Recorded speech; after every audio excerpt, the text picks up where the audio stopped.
मेरे मुल्क के मेहनत करने वाले मजदूरों, आपका और मेरे देश का भविष्य बहुत अच्छा है। इस बात का मुझे पूरा भरोसा है। जब देशद्रोह करने वाली ताकतें अपनी सत्ता पूरी तरह कायम कर लेगी, तब भी मेरे देश के लोग उस मुश्किल और अंधियारे दौर से पार पा लेंगे।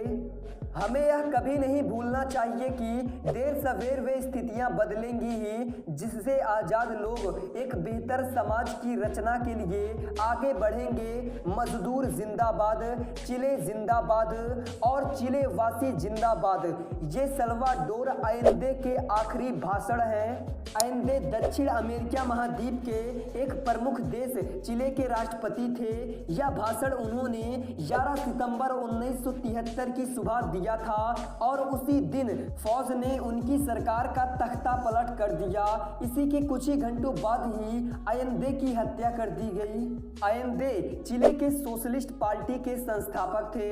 आयेंदे 1970 में चिले के राष्ट्रपति बने थे और तभी से वे गरीबों और मजदूरों के फायदे वाले अनेक कार्यक्रम शुरू कराए थे। इनमें शिक्षा सुधार, छोटे बच्चों को मुफ्त में दूध बांटना, भूमिहीन किसानों को जमीन बांटने का कार्यक्रम शामिल था। आयेंदे का राजनीतिक गठबंधन विदेशी कंपनियों द्वारा देश से तांबा जैसी प्राकृतिक संपदा को बाहर ले जाने के खिलाफ था। उनकी यह नीति मुल्क में चर्च जमींदार वर्ग और अमीर लोगों के साथ साथ विदेशी कंपनियों को भी पसंद नहीं था। कैसे की गई हत्या की साजिश? 11 सितंबर 1972 को आयेंदे को पता चला कि नौसेना के एक समूह ने बंदरगाह पर कब्जा कर लिया है। जब आयेंदे के रक्षा मंत्री अपने कार्यालय पहुंचे तो सेना ने उन्हें गिरफ्तार कर लिया। सेना के अधिकारियों ने रेडियो के माध्यम से घोषणा करते हुए आयेंदे को राष्ट्रपति का पद छोड़ने के लिए कहा। आयेंदे ने इस्तीफा देने और देश से बाहर जाने से इनकार कर दिया। फौज कुछ करती इससे पहले आयेंदे ने रेडियो पर अपना वह संदेशा दिया जिसे हमने वीडियो के स्टार्टिंग में बताया, और उन्होंने कहा था कि ये मेरा आखिरी शब्द है और मुझे पूरा भरोसा है कि मेरी कुर्बानी बेकार नहीं जाएगी और मैं कायरता और देशद्रोह के खिलाफ एक नैतिक सबक बनकर मौजूद रहूंगा।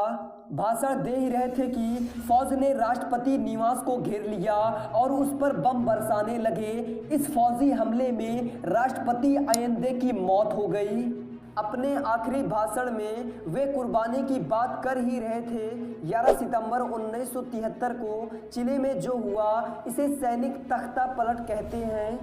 इस बगावत की अगुवाई जनरल अगस्तो पिनोशे कर रहे थे।